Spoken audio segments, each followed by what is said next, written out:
struggle for 2047, the Vikasit Bharat goal. Thank you so much. Thank you, madam, for your excellent speech. I request my good friend Satyakumar ji to speak few words.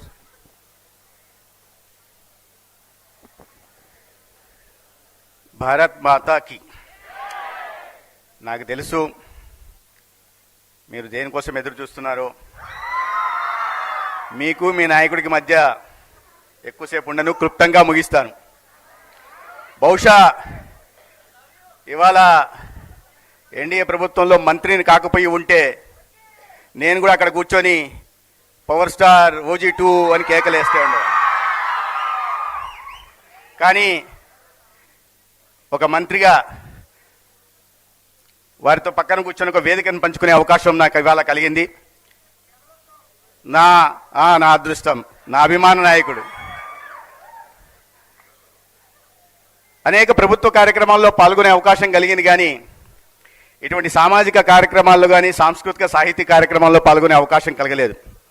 ఇప్పుడే విజయ్ కుమార్ గారు చెప్పినట్టుగా సామాజిక, రాజకీయ, ఆర్థిక సమకాలీన పరిస్థితుల మీద నేను రాసిన ఆర్టికల్ల సంకలనం పవన్ కళ్యాణ్ గారు విడుదల చేయాల్సి ఉంది, కానీ కొన్ని కారణాల వల్ల జరగలేదు.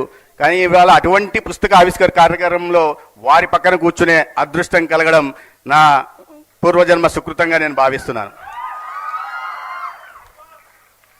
పవన్ కళ్యాణ్ గారు నా అభిమాన నాయకుడు మాత్రమే కాదు, ఆయన సాహితీ ప్రియుడు. సాహితీ ప్రియుడు మాత్రమే కాదు, అంతర్ముఖుడు. అంతర్ముఖుడు మాత్రమే కాదు, స్థితప్రజ్ఞుడు. స్థితప్రజ్ఞుడు మాత్రమే కాదు, పోరాట యోధుడు. అక్కడ చెప్పినట్టుగా పోరాట యోధుడు మాత్రమే కాదు, జనం మెచ్చిన జననాయకుడు.